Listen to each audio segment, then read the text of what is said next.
예, 이제 지난주 이어서요. 이제 오는 주간까지 애가서를 2주간 저희들이 함께 묵상을 하게 됩니다. 짧은 글이기 때문에 저희가 2번 정도 주일 말씀을 함께 나눌 수 있게 되겠습니다. 애가서의 저자는 분명하지는 않은데요. 많은 분들이 에레미야를 애가서의 저자로 이렇게 보고 있고, 그래서 아예 우리 성경은 에레미야 애가서라고 이렇게 타이틀을 붙여 주었습니다. 에레미야 애가서를 에레미야의 글로 생각하는 이유는 구약에 나오는 이제 여러 선지자들 중에서 에레미야야말로 눈물의 선지자다, 우리가 이렇게 부르고 있기 때문이죠. 그리고 에레미야가 활동한 그 시기와 또 애가서의 내용이 잘 맞아 들어간다고 볼 수가 있습니다. 애가서는 슬픔을 담은 글입니다. 저는 오늘 제목을 슬픔을 담아낸 시라고 이렇게 제목을 붙여봤는데요. 말 그대로 애가서 속에는 슬픔이 너무 많이 들어가 있습니다. 첫 마디가 에카라고 하는 히브리어인데요. 이 말이 1장 맨 앞에, 그리고 2장 맨 앞에, 그 다음에 4장 맨 앞에 이렇게 반복해서 에카라는 말이 등장을 하는데, 이 말은 우리 성경에는 슬프다라고 번역이 됐지만 그저 탄식입니다. 탄식. 우리 일반적인 말로 번역을 하자면 아이고, 이런 뜻입니다. 죽게 되었다라는 거죠. 그러니까 굉장히 심각한 슬픔의 자리에 지금 서 있다고 하는 이 깊은 탄식. 이 탄식이 바로 애가서에 담겨져 있는 슬픔입니다. 애가서가 왜 이렇게 슬픈가 하면은 역사적인 그 배경이 있습니다. 예수님 오시기 전에 한 583년을 거꾸로 거슬러 올라가 보면 유대의 역사 속에 굉장히 큰 비극의 역사가 등장을 하는데, 바로 바벨론에 의해서 예루살렘이 함락되는 그러한 순간입니다. 예루살렘 시가 함락이 될 뿐만 아니라 성전이 완전히 파괴되는, 그러니까 유대인들로서는 자존심이고 뭐고 할 것 없이 완전히 땅에 짓밟히는 그러한 이제 순간을 맞이하게 되는 거죠. 그 당시의 내용을 이 애가서에도 담아내고 있는데 참 이루 말할 수 없는 고난의 순간입니다. 당시의 바벨론은 세계 최고의 강국이고요. 어마어마한 군대를 보내서 하루 이틀도 아니고 거의 30달, 30달, 30months 동안 이 예루살렘을 포위한 상태에서 완전히 바깥 세상과 단절시켜 버립니다. 오늘도 그런 일을 우리가 보잖아요. 한 국가를 고립시키고 경제 활동이 불가능하도록 만들고, 그렇게 함으로써 압박을 가해서 결국은 스스로 무너지도록 하는 이 방법이 당시에 바벨론이 예루살렘을 향하여 썼던 방법입니다. 나왔다가는 포로가 되고 이제 귀인들은 다 잡혀가고 죽을 것이 분명하니까 예루살렘의 백성들은 버텨내려고 애를 썼죠. 근데 마지막의 단계는 어느 정도까지인가 하면은 너무 먹고 살 수 있는 자원이 없기 때문에 참 우리의 일반적인 사고로서는 도저히 상상할 수 없는 일이죠. 어머니들이 모성애를 포기하고 어린 아기들, 갓난 아기들을 서로에게 내어주어서 먹게 하는, 자기도 먹는, 정말 우리가 얘기를 들어도 믿기 힘든 이런 이야기를 듣게 됩니다. 어떤 글에 보니까 이런 말이 써 있더라고요. 사람이 죽는 방법 중에 굶어 죽는 것만큼 고통스러운 게 없다. 우리는 이 굶어 죽는 일에 대해서 적어도 이 시대를 살고 있는 저희들에게는 그렇게 이게 마음에 와 닿지 않으니까,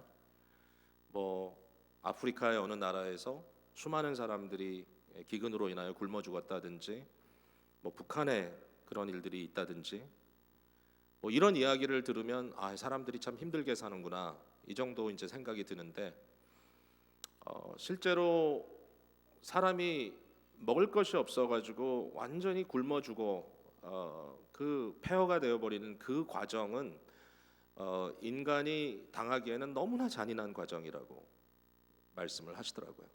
그러면서 심지어는 이런 기도를 한다는 겁니다. 제가 칼에 맞아 죽게 하시고 굶어 죽지 않게 해주십시오. 그러니까 굉장히 힘든 과정을 이제 예루살렘의 주민들이 지나갔고요. 조금 더 상징적으로 보여주는 사건은 뭐냐면은 그 당시에 마지막까지 이제 예루살렘에 있었던 시드기야 왕이 결국 이제 성이 더 이상 버틸 수 없는 상태가 돼서 사람들이 빠져나가기 시작하는데 시드기야도 전력을 다해서 도주합니다. 그러나 어딜 가겠어요? 결국 바벨론에 의해서 포로로 잡힌 시드기야 왕 앞에 정말 참혹한 일이 벌어지죠. 자기의 모든 왕자들이 다 그 앞에서 살해를 당합니다. 그리고 그 마지막 비참한 광경을 직접 목격한 시드기야의 두 눈을 뽑아버리고 그를 사슬에 묶어서 바벨론까지 끌고 갑니다. 거기서 그는 옥에서 처절한 최후를 맞이합니다. 여러분, 상상이 안 되는 시나리오지 않습니까? 어떻게 이런 비참한 일이 있을 수 있는가? 제가 에가서가 슬프다라는 말을 드리면서 이렇게 참 참혹한 이야기를 드리는 이유는 지금 우리가 이어서 나누고자 하는 어떤 신앙의 그런 행동들이나 우리의 마음의 각오들이 절대로 가볍게 이루어질 수 있는 일은 아니다라고 하는 것입니다. 우리가 살아가면서 겪고 있는 슬픔과 어려움이 참 어렵다 할지라도 참 비교하기 어렵죠. 어쨌든 이러한 슬픔 속에서 이러한 글이 남겨졌다라고 하는 사실이 놀랍습니다. 도대체 왜 이런 글을 남겼을까? 에가서는요, 선지서 중에 한 책이 아니고요. 그 히브리 사람들, 유대인들의 그 구약 성경을 보면 뒷부분에 따로 이렇게 몇 개의 글들이 모아져 있습니다. 거기에 나오는 다른 글들처럼 에가서도 중요한 목적을 갖고 있었어요. 이 글이 길지 않잖아요. 이 글은 다른 날이 아닌 바로 이 예루살렘의 함락을 하나의 절기로 기억하면서 유대인들이 그런 날을 기억하면서 공적으로 모여서 공개적으로 낭독했던 글이었다는 것이죠. 그러니까 이 에가서의 목적은 적어도 1년에 한 번씩 유대의 백성 공동체가 이 글을 낭독받음으로써 이 글에 쓰여져 있는 내용을 절대로 잊어서는 안 되겠다라고 생각했다라는 것입니다. 여러분, 절기를 생각해 보시면 어떤 절기가 생각되십니까? 대부분 국가나 공동체의 절기는 기쁜 날입니다. 기쁜 날. 미국은 독립기념일을 절기로 하고 있고 한국 같은 경우도 광복절 또는 적어도 민족의 어떤 기상이 느껴지는 3.1절. 근데 가끔은 우리가 정말 슬픈 일들을 기억하는 날들이 있죠. 미국으로서는 아마 9/11이 아닐까 생각하고 한국은 6.25 전쟁을 기억하면서 잊지 말자 이런 다짐을 하곤 하는데 아마 그러한 느낌, 마치 임진왜란 때 영의정을 지냈던 유성령 선비께서 징비록이라고 하는 책을 남겨두신 것 같은 우리의 문제점을 지적하고 이것을 낱낱이 기록하여 후대에는 이런 비극함을 다시 만들지 말자, 아마 그러한 느낌이 조금 있지 않나 생각이 됩니다. 고난의 역사를 흘려버리기보다는 그 고난의 역사를 기억하고 마음에 담아둘 수 있는 것이 큰 지혜다라고 오늘 생각해 보려고 합니다. 마음에 담는다라는 표현이 저는 오늘 참 굉장히 다가왔어요. 오늘 본문 3장 21절에 보니까 이것을 내가 내 마음에 담아두었더니 그랬습니다. 이것을 내가 내 마음에 담아두었더니 몇 가지로 담는 얘기를 좀 오늘 좀 해보려고 합니다. 마치 우리의 어떤 마음의 그릇이 있다면 그 그릇에 담아내자라는 거죠. 뭐를 담아내느냐? 첫 번째 여기 고초와 재난, 이것을 이제 하나의 상징으로 쑥과 담즙이다라고 했습니다. 담즙. 그러니까 정말 쓰디쓴 이러한 것을 얘기하죠. 예수님께서 십자가에 달려 돌아가시는 그 과정에도 그의 입에다가 이러한 쓴 담즙을 발라줬다라는 그런 이야기가 나옵니다. 정말 고통스러움, 이 고초, 재난 이런 것들을 마음에 담아두었다라고 이렇게 얘기를 하고 있는 겁니다. 마음에 담아두었다. 여러분 왜 담아둡니까? 그게 질문이죠. 일반적으로 수치심을 많이 이렇게 좀 이렇게 부각시키는 이 수치 문화가 있습니다. shame culture, shame and honor culture. 그래서 수치심 또는 반면에 어떤 좀 이렇게 honor되는, 이렇게 좀 존중되는, 또 영광받는 이런 것들과 아주 대조적으로 이렇게 뭔가 이렇게 드러낼 것에 대해서는 막 광고를 하지만 부끄러운 일에 대해서는 너무너무 수치심을 느끼고 감추려고 하는 이제 이러한 어떤 문화 형태가 있죠. 우리의 동양권 문화가 이제 대부분 이 수치 문화라고 shame culture라고 이렇게 얘기를 하는데, 일반적으로 shame culture가 가지고 있는 그 일반적인 성격은 뭐냐면은 좋은 일들은 얘기하고 싶지만 좀 안 좋은 거는 끝까지 감춰보려고 하죠. 사실 저희가 스몰 그룹이나 이런 사랑방을 통해서 우리의 어려운 문제들, 지금 막 겪고 있는 일들, 이런 것을 같이 내어놓고 기도한다는 것은 어떻게 보면 우리 문화와는 좀 반대되는 그런 개념인지 몰라요. 그래서 어려운 것 같아요. 남들이 내 얘기를 하는데 잘 됐다는 얘기가 아니라 그 사람 참 요새 어렵대, 뭐 그 비즈니스가 참 어려움이 있다더라, 그 사람 가정에 지금 이런 어려움이 있다더라, 자녀가 좀 이런 어려움을 겪다더라, 뭐 이런 얘기를 하면 남이 제 얘기를 하는 건 너무 싫죠. 아니 지 얘기나 알아서 하지 왜 내 얘기까지 이렇게 거들어주냐, 이렇게 굉장히 화를 냅니다. 화를 냅니다. 그리고 교회 공동체라고 하는 이야기를 하지만 사실은 이제 쉐임의 이슈가 들어갔을 때는 말하고 싶어하지 않습니다. 말하고 싶어하지 않습니다.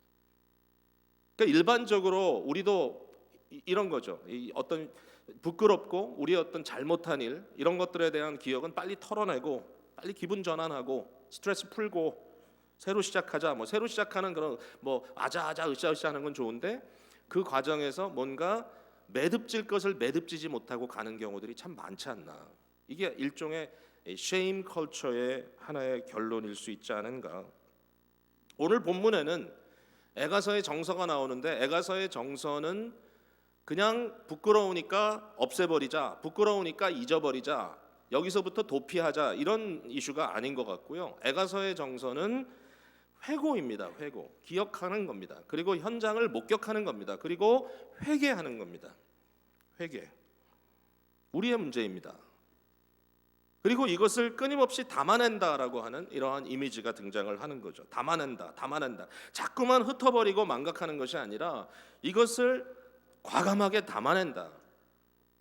심지어는 수치심의 경험조차도 영적인 유익으로 바꿀 수 있다라고 하는 가능성이 상당히 놀랍게 제시되는 책이 바로 이 에가서라고 할 수 있는 거죠.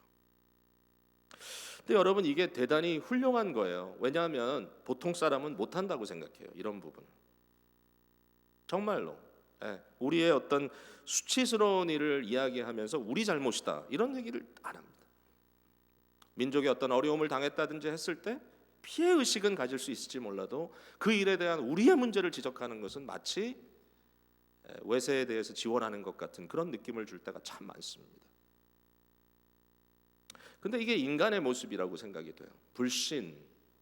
여러분, 마음의 그릇에 담는다고 했을 때 어떤 마음인가가 굉장히 중요한 것 같아요. 이걸 여러분요, 만약에 어떤 슬픈 기억이나 또 상대에 대해서 받은 아픈 상처를 마음에 담아뒀을 때 이것이 원한이 될 수 있죠. 내가 언젠가는 이 사람을 반드시 원수를 갚겠다, 이제 이런 원한으로 마음에 둘 수 있고, 이것을 긍정적인 어떤 믿음으로의 마음에 담지 않는다는 거죠. 로마서 1장에 보면 이런 얘기가 나오죠. 이건 제가 자주 드리는 말씀이지만 너무 중요한 거라서 그래요. 우리의 마음 상태, 마음은 인간의 중심부고요. 이 중심부로 내려가서 봤을 때 하나님이 보시는 게 보입니다. 우리는 잘 보이지 않습니다. 이게 인간은, 사람은 외모를 보지만 하나님은 그 중심을 보신다. 우리의 총체적인 집약입니다. 그러니까 우리의 심령 중심부에 무엇이 있냐면은 하나님을 감지할 만한 눈이 있습니다. 눈이. 그러니까 우리가 뭐 오감이 있듯이 우리의 마음에도 어떤 감이 있습니다. 이 감, 영적인 감이라고 해도 좋습니다. 근데 이 감이 있어요. 모두에게 있어요. 하나님을 알 만한 것이 그 마음에 있음이라라고 로마서 1장이 말하고 있어요. 그러니까 모든 사람들이 신자든 불신자든 뭐 누구든지 간에 아무리 죄를 짓는 사람이라 할지라도 그 모든 사람들의 마음 속에는 하나님을 감지할 수 있는, 하나님에 대한 참된 지식을 받을 만한 눈이 있어요. 모든 사람에게 눈이 있다는 거예요. 그 눈이, 마음의 눈이. 그런데 문제는 뭐냐면은 이것이 죄악됨으로 말미암아 그 마음의 눈이 있음에도 불구하고 그것을 받아들이질 않는 겁니다. 그래서 어떻게 한다고 나와 있죠? 하나는 억제합니다. suppress, 억제시킵니다. 그러니까 하나님에 대한 지식을 거부한다는 겁니다. 거기서부터 도피하는 거죠. 거기서부터 그냥 비껴가려고 하는 거죠. 그것을 받아들이려고 하지 않고 감지를 해요. 느껴져요. 그러나 그 느낌을 자꾸만 해소시키려고 한다는 거죠. 또 하나는 왜곡시킨다 그랬습니다. 왜곡. 그걸 정확하게 진리를 진리로 보지 않고 자꾸만 왜곡시킵니다. 그래서 하나님에 대한 지식이 있음에도 불구하고 창조주를 참된 모습으로 예배하지 않고 예배라고 하는 어떤 그런 센티멘트는 남아 있는데 이걸 가지고 자꾸 이상한 우상들을 만들어 가지고 심지어는 기어다니는 벌러지 같은 우상까지 만들어 가지고 그걸 섬긴다. 이것이 이제 왜곡이죠. 비트는 거죠. 비트는 거. 우리 속에 들어오는 모든 경험들, 하나님에 대한 지식뿐만 아니라 우리에게 주어지는 어떤 진실, 사실적인 것, 현실적인 것 이런 것들이 우리 마음에 들어왔을 때 우리는 필터링하는 거죠. 필터링. 원치 않는 것은 다 걸러내고 남기고 싶지 않은 생각은 다 옆으로 지나가게 하고 내가 원하는 대로 내 죄악된 소욕대로 만들어서 그것이 전혀 우리에게 유익하지 않게 되는 거죠. 그러나 믿음이 생기면 달라집니다. 믿음을 뭐라고 말하냐면요. 에베소서 1장에는 이것이 우리의 마음의 눈이 밝아지는 것이다 라고 했습니다. 마음의 눈은 다 있다 그랬습니다. 근데 그 눈이 어두워져 있습니다. 그 눈이 자꾸만 왜곡시킵니다. 삐뚤어져 있습니다. 올바르게 커렉션 되어야 합니다. 그러니까 믿음의 안경을 쓴다라고 이렇게 이야기해도 아마 말이 될 것 같고요. 뭐 요새는 안경보다 아예 그냥 안을 다 뜯어 고치니까 뭐 라식 수술을 했다 해도 좋습니다. 성령께서 우리의 마음의 눈을 밝혀주는 일을 하신다. 그러니까 마음의 눈이 밝혀졌을 때 과거에는 담을 수 없었던 것들이 마음에 정상적으로 담기기 시작하는 거죠. 이게 믿음이죠. 믿음이 없이는 할 수 없는 거죠. 그러니까 모든 슬픔의 사건과 나의 죄악에 대한 기억들과 뭐 이런 것들이 그냥 무조건 빨리빨리 이거 그냥 다 없애버리고 그냥 아무 일도 없었듯이 뻔뻔스럽게 살아가자가 아니라 그러한 문제들이 내 마음에 들어와서 또 하나의 어떤 뭐 비극적인 어떤 우울함이나 뭐 이런 자기 비하나 이런 것으로 끝나는 것이 아니라 이것이 우리의 삶 속에 또 다른 변화의 동기로 역사하도록 하는 이게 믿음의 역사다. 그래야 마음에 담을 수가 있다. 아무거나 담는 게 아니고요. 아무렇게나 담는 게 아니라 믿음의 그릇으로 담아내는 것이죠. 마음에 담는 것. 자, 믿음의 그릇으로 담는다는 게 무슨 의미일까? 두 번째로 여기 보면 삶의 멍에를 하나님의 언약의 그릇에 담아라 그랬습니다. 결국 믿음으로 담는다는 것은 뭐냐면 궁극적으로 믿음으로 담는다는 것은 나의 삶에 이루어지는 모든 것들에 대해서 하나님과의 인격적인 관계 속에서 그것을 풀어가는 겁니다. 그 언약의 관계 속에 담는 겁니다.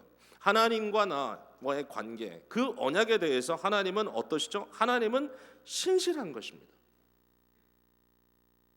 여기에 이러한 언약의 관점에서 담았을 때 우리의 마음에 담아둔 것이 두 가지로 반응합니다. 20절에 내 마음이 그것을 기억하고 내가 낙심이 되었다. 반면에 21절에는 그것이 오히려 나의 소망이 되었다. 내 자신에 대해서 나의 죄에 대해서는 낙심하지만 나의 어떤 죄악된 현실에 대해서는 낙심하지만 그것이 나를 살릴 수 없다라고 스스로 인정할 수밖에 없지만 그러나 하나님의 언약 신실하심 앞에서 우리는 소망을 갖는다. 자신의 죄에 대해서 얘기할 수 있습니다. 우리가 하고 싶은 얘기가 아니지만 그러나 에가서에는 그 얘기를 합니다. 반복해서. 예를 들면 1장 8절에 예루살렘이 크게 범죄함으로 조속거리가 되었다. 우리가 단순히 어떤 외세에 대한 피해 의식이 있다. 이게 아니라 예루살렘이 크게 범죄했기 때문에 이런 일이 벌어졌다. 18절에도 여호와는 의로우시로다. 그러나 내가 그 명령을 어겼도다. 거역하였도다. 이런 이야기가 계속 나옵니다. 우리의 죄, 우리의 범죄, 우리의 잘못. 근데 중요한 것은 그러한 잘못이 그냥 잘못으로 끝나는 게 아니라 하나님께 범죄한 것으로 이해가 되는 것이죠. 다윗 왕이 시편 51편에 보면 자기가 범죄한 일에 대해서 얘기를 하면서 하나님, 제가 하나님께만 범죄했습니다. 이렇게 얘기합니다. 그게 옳습니까? 옳지 않죠. 누구에게 범죄했죠? 우리아에게 범죄했죠. 아내를 빼앗고 그를 죽였으니까. 밧세바에게도 범죄했죠. 사실 오늘로 얘기하면 다 이거 미투 사건입니다. 왕이 폭력적으로 한 겁니다. 거기에다가 우리아라고 하는 최고의 장수를 죽여버렸으니 자기 국가에 대해서 이것은 죄진 겁니다. 근데 다윗이 이러한 범죄를 한 사건에 대해서 그가 말합니다. 하나님, 저는 하나님께만 범죄했습니다. 왜 그렇죠? 자기가 범죄를 했다는 사실을 지금 부인하고 싶은 건가요? 아니에요. 왜 하나님께 범죄했다고 얘기하냐면은 시편 51편은 회복에 대한 시기 때문에 그렇습니다. 사람들이 자기를 회복시켜 줄 수 없습니다. 하나님만의 관계가 회복시켜 줄 수 있습니다. 그래서 적어도 그 컨텍스트 안에서는 이 모든 것이 하나님과의 관계에서 이루어진 것입니다. 주여, 내 안에 정한 영을 창조하시고 주님 나를 좀 긍휼히 여기시고 주의 성령을 내게서 거둬가지 마시고, 이러한 기도들이 나오면서 제가 하나님께 범죄했습니다. 사람들에 대한 것만이 아닙니다. 이것은 하나님께 한 범죄이기 때문에 하나님의 관계에서 풀어야만 한다라고 얘기를 하는 거죠. 이 언약의 틀에다 이 문제를 담는 겁니다.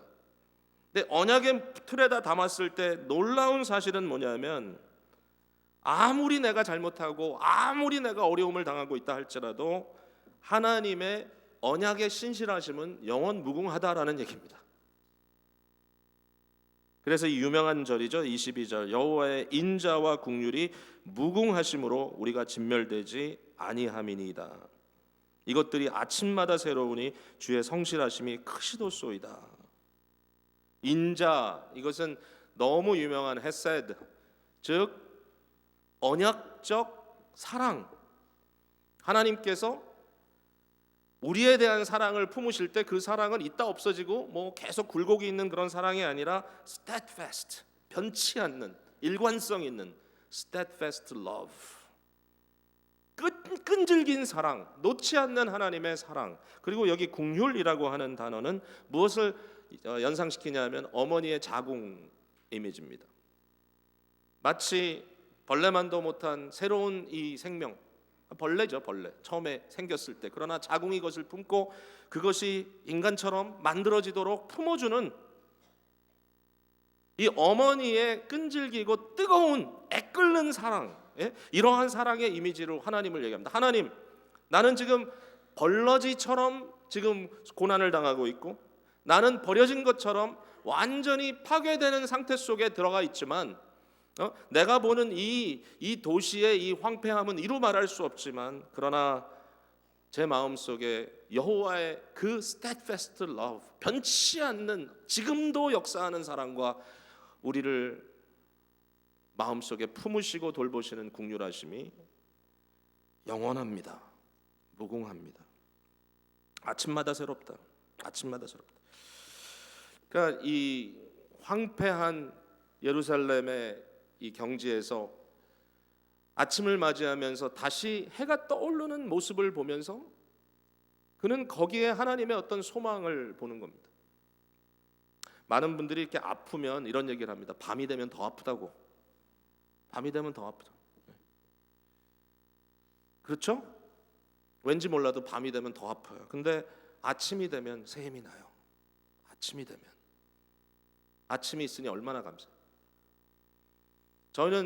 저희가 살고 있는 이 지역에 대해서 참 감사함을 느끼는 것은 이 계절이 뚜렷하다라고 하는 겁니다. 3월도 아직은 겨울입니다. 그러나 이미 개나리 나무에는 움이 트기 시작했기 때문에 멀리서 보면 노란 색깔이 일어나기 시작했습니다. 아무리 겨울이 추워도 봄은 옵니다. 아침마다 뜨는 해를 보며 하나님의 신실하심은 new every morning, 매일마다 새롭습니다라고 말할 수 있는 것처럼 봄이 올 때 또 하나의 시즌이 지나고 하나님의 신실하심 때문에 우리가 소멸되지 아니합니다. 이런 이야기를 할 수 있는 겁니다. 언약의 관계 때문에, 언약의 관계 때문에. 이 언약을 묵상해 보면 이 주의 성실이 크다는 이야기를 하면서 이 에레미야 이 에가서의 저자가 얼마나 적극적인 고난을 얘기하는지 몰라요. 기다리는데요. 하나님의 새롭게 도래하게 하실 아침을 기다리고 있고 봄에 그 새로운 움툼을 기다리고 있는데 그 기다림이 그냥 아무런 뭐 액션이 없는 기다림이 아니라 여기에 굉장히 적극적인 기다림이 등장을 합니다. 자, 25절부터 볼까요? 기다리는 자에게나 구하는 영혼들에게 여호와는 선하시도다. 사람이 여호와의 구원을 바라고 잠잠히 기다림이 좋도다. 여기에 우리가 잠잠이라는 말에 포커스를 하면 그냥 가만히 있으라는 얘기 같은데 아니죠. 구원을 바라고 옵니다. 바라고.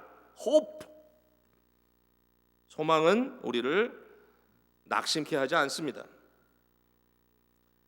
여호와의 구원을 호핑하면서 그것을 기대하면서 기다려라.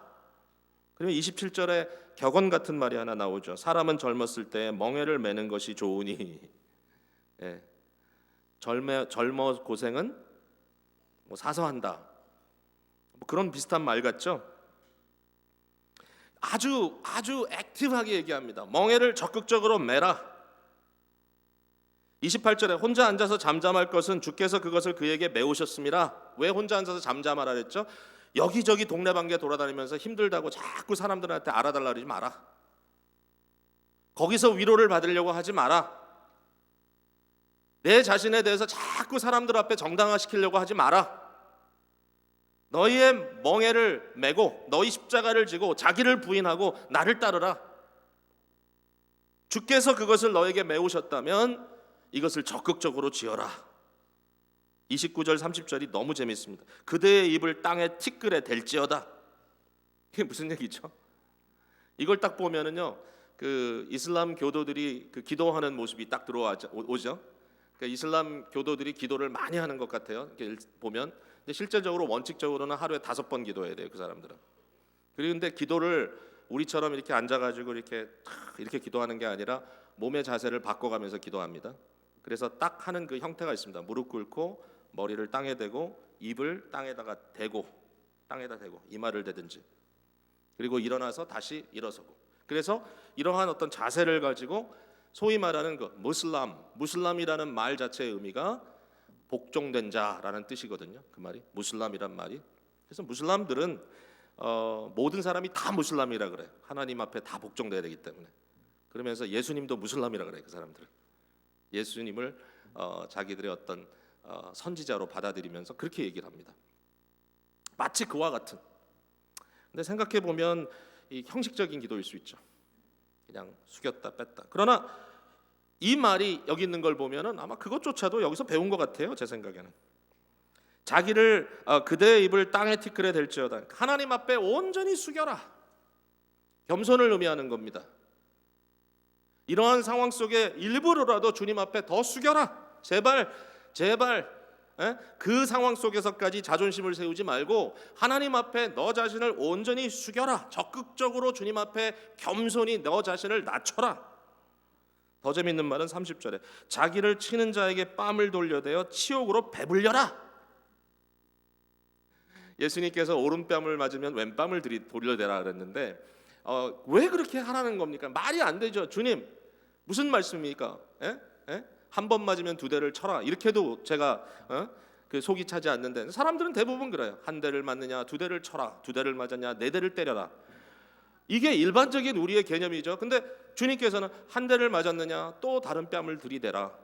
2대를 맞느냐 또 들이대라. 근데 도대체 이게 무슨 얘기입니까? 결국 그 모든 내용을 산상수훈을 쭉 정리해서 보면 뭐가 나오죠? 은밀한 곳에서라도 너희를 보시는 하나님 앞에. 언약의 관계 속에 담겨져 있기 때문에 그 담겨져 있는 관계 속에서 모든 것을 풀어나갔을 때 뭐죠? 내가 억울함이 채워지면 채워질수록 도리어 그것으로 배불러라. 왜? 하나님이 풀어주실 거기 때문에. 그러니까 너무 이 문제에 대해서도 하나의 상처라든지 그것이 마음속에 사무쳐지는 어떤 그런 깊은 shame, 부끄러움으로 그것을 맞이하는 것이 아니라 치욕스럽지만 그걸로 배불러라. 그냥 적극적으로 배불러라. 그래서 하나님께서 그것을 풀어주실 것을 기다려라. 33절의 말씀이 귀하죠. 주께서 인생으로 고생하게 하시며 근심하게 하시면 본심이 아니시로다. 본심이 아니래요. 우리에게 오는 고난의 문제가 하나님의 본심이 아니다. 하나님의 원래 그 깊은 마음. 여러분 하나님 앞에 내가 지금 매를 맞고 있다라는 느낌이 있습니까? 아니면 하나님이 마치 나로부터 좀 멀리 계시는 것 같다. 왜 나의 인생에 이렇게 힘들고 어려운 일이 있지? 근데 에가서를 기록하고 있는 이분께서 하시는 말씀은 하나님께서 우리를 근심하게도 하시고 인생으로 고생하게도 하시며 이런 어려움이 있지만 그러나 이것이 하나님의 본심이 아니다. 하나님의 마음 깊은 곳에 이글이글 끓고 있는 우리를 향한 사랑의 본심이 있다.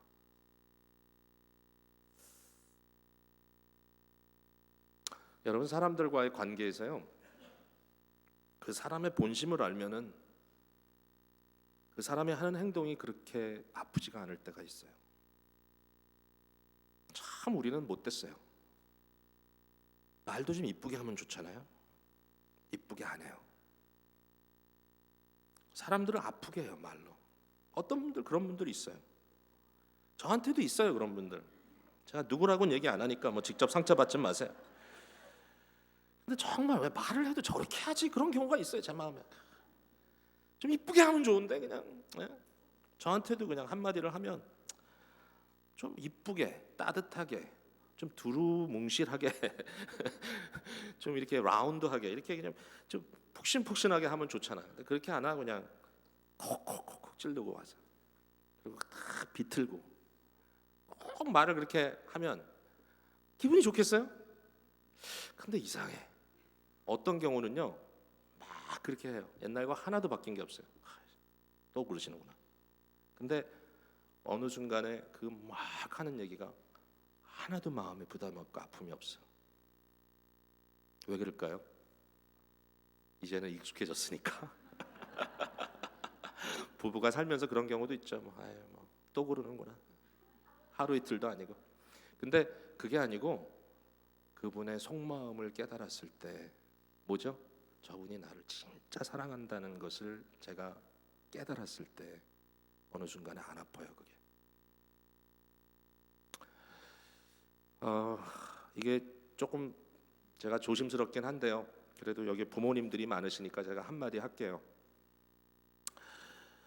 지난 수요일에 이제 저희 집에서 우리 영어권의 우리 리더들이 이제 리더십 트레이닝으로 모였는데 기도 제목을 나누다 보니까 이미 40대 접어든 우리 그 EM의 집사님들 가운데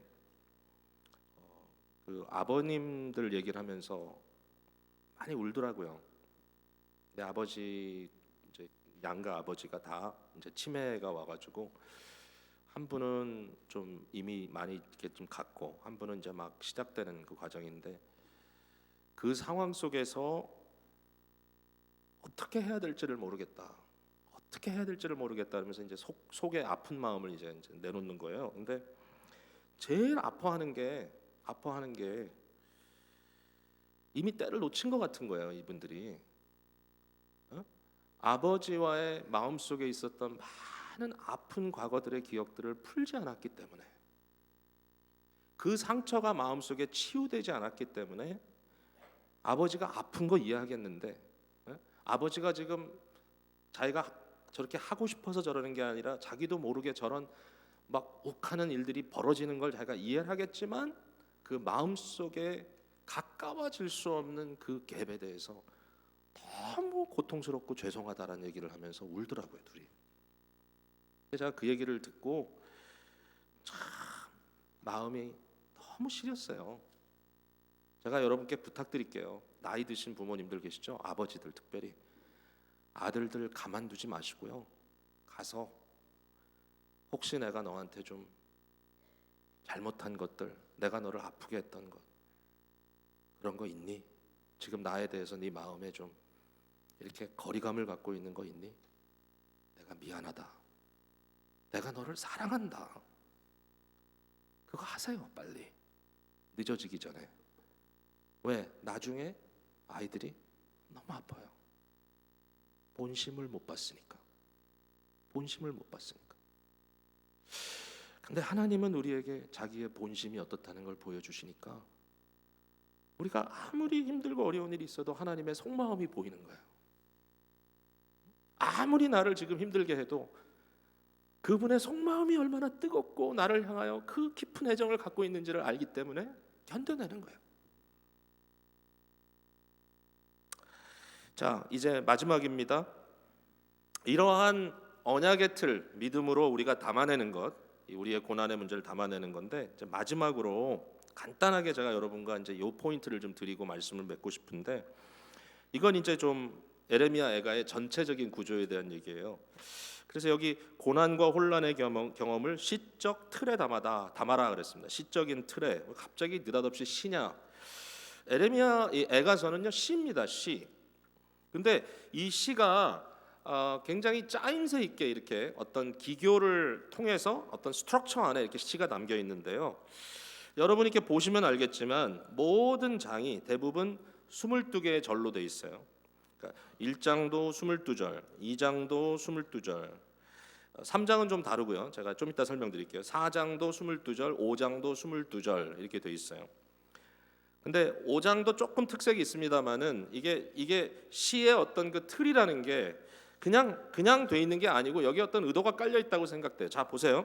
왜 22절이냐 하면은 이건 뭐 성경에 여러 번 구약 성경에 등장하는 어떤 시적 표현이니까 우리가 시편 119편에도 봤지만 이게 그 히브리 사람들의 그 글의 알파벳이 있잖아요. 그러니까 알파벳은 좀 영어적인 표현이지만 A, B, C, D, E, F, G 있는 것처럼 히브리에도 22개의 그 사인이 있습니다. 심볼이 소리가 22개. 그러니까 영어는 26개죠. 그러니까 이 22개의 사인이 있는데 물론 이제 그 히브리어는 그게 다 대부분 자음이네요. 모음이 아니고. 그렇지만 22개의 이 A, B, C, D, E, F, G 같은 게 있는데 제가 사실 히브리어를 잘 모르기 때문에 제가 좀 조심해서 얘기를 해야 돼. 얘기해놓고 나중에 보면 아니야 그럴 때가 있는데 이건 분명해요. 예, 이건 분명해. 뭐냐면 한 절마다 그 히브리의 그 알파벳 순서대로 그 단어가 그 자로 시작을 해요. 그러니까 이해되시죠? 그러니까 영어로 하자면 1절은 A로 시작하고 2절은 B로 시작하고 3절은 C로 시작하고 뭐 이런 식으로 가는 거예요. 히브리어는 그걸 영어 소리로 얘기하자면 A, B, C, D, E, F, G 이렇게 가지 않고 A, B, G, D, H 이런 식으로 갑니다. 순서가. 그러니까 그런 히브리의 그 사운드 순서대로 알파벳 순서대로 1절, 2절, 3절, 4절, 5절 이렇게 시작이 되는 겁니다. 22번, 그러니까 22절까지. 자, 왜 3장은 다르냐? 3장은 어떻게 돼 있냐면은 66절이에요. 그러니까 세 번이죠, 세 번. 그럼 어떻게 돼 있냐면은 A, A, A, B, B, B, G, G, G, D, D, D, H, H, H 이렇게 돼 있어요. 그래서 이제 3장은 딱 중간에 있는데 이것은 조금 형태가 다르고 그러나 같은 아이디어죠. 4장으로 넘어가면 다시 A, B, G, D, H 이렇게 가고 있고 그 다음에 마지막 5장은 요 A, B, C 이걸 그대로 따라가지 않지만 여전히 그러나 전체적인 틀 안에서 22개의 줄로 맞춰놨어요. 저는 이제 이러한 어떤 시적인 구조 이제 또 하나 이제 그 애가서를 연구한 분들이 보여주는 건 뭐냐면은 이게 이제 각 절마다 줄이 한 줄이 아니라 두 줄로 이렇게 돼 있는 거죠. 그러면 첫째 줄은 길고 둘째 줄은 짧고 요 패턴으로 간다는 거죠. 길고 짧고 길고 짧고 길고 짧고. 그러니까 요거를 좀 제가 이걸 하나의 그 소리로 좀 얘기하자면 붐 붐 붐 붐 붐 붐 이런 식으로 가는 거죠. 그러니까 그 안에 어떤 임팩트가 그 다가오도록 그렇게 만든 거죠. 근데 이러한 시적인 구조 속에서 지금 왜 이것이 저는 중요하다고 생각하냐면 이전에도 이 말을 언젠가 드린 것 같아요. 정확히 기억은 안 나는데 참 놀랍지 않습니까? 지금 얼마나 혼란스럽고 얼마나 복잡하고 모든 것이 다 케이오스잖아요. 케이오스, 컨퓨전, 혼란스러움. 근데 이 혼란스러운 모든 것을 아주 타이트한 시적인 구조 속으로 딱 집어넣는 거야. 아, 이게 시인의 지혜구나. 뭐 아무렇게나 쓸 수 있잖아요. 산문처럼 슬프다, 뭐 그냥 막 얘기할 수 있잖아요. 그러나 그렇게 하지 않고 A, B, G, D, H 이런 식으로 A, A, A, B, B, B, G, G, G, D, D, D 이런 식으로 꽉 조여놨다가 저는 이 마지막 5장에서 그걸 또 풀어내는 것도 하나의 기교가 아닐까. 뭔가의 자유로움, 폭발적인 하나님의 어떤 회복에 대한 기대감. 근데 어쨌든 이러한 시적인 틀 안에 이 혼란과 고통을 담아낸 이와 같은 이 애가서의 이 시인의 이 모습이 저와 여러분에게도 의미가 있다. 왜냐하면은 우리 모두에게도 영적인 시를 하나님께서 주셨고 바로 그것이 우리의 기도의 말이라고 말할 수 있다라고 생각합니다. 우리의 삶에 벌어지는 모든 혼란스러움을 성도들은 믿음으로 무엇을 하느냐 하면 기도의 말로 그 스트럭처 안으로 그것을 담아내는 시인들입니다. 영적인 시인들. 아무것도 염려하지 말고 다만 모든 일에 기도와 간구로 너희 구할 것을 감사함으로 하나님께 아뢰라. 그리하면 모든 지각에 뛰어난 하나님의 평강이 그리스도 예수 안에서 너희 마음과 생각을 지키시리라. 기도라고 하는 틀 속에 거기에는 찬양이 있고 죄에 대한 고백이 있고 감사가 있고 우리의 모든 문제를 주님께 올려드리는 도고 간구함이 있고 이 우리의 기도라고 하는 시의 틀 속으로 우리의 모든 고난을 담아낼 때 하나님께서 그의 시간에 그의 때에 응답하시는 역사를 분명히 허락해 주실 줄로 믿습니다. 오늘 사랑방에 모이시면 많은 이야기들을 서로 하실 수 있지만 특별히 마지막 좀 적지 않은 시간을 조금 활용하셔서 서로의 아픔들을 여러분의 기도의 말에 담아내시는 그런 순서를 좀 가져주시되 그냥 말을 많이 쏟아내는 기도보다도 한마디 한마디를 유창하게 하기보다도 빨리 하게 하기보다도 그냥 천천히 솔직하게 의미 있게 담아내는 기도를 한번 나눠보시면 좋겠어요. 그러면서 그 틀 안에 우리의 모든 혼란을 끌어내려서 잠잠케 하고 주님께서 약속하신 모든 지각에 뛰어난 하나님의 평강을 경험하게 되는 그런 영적인 귀한 나눔의 시간이 되셨으면 좋겠습니다. 기도하겠습니다.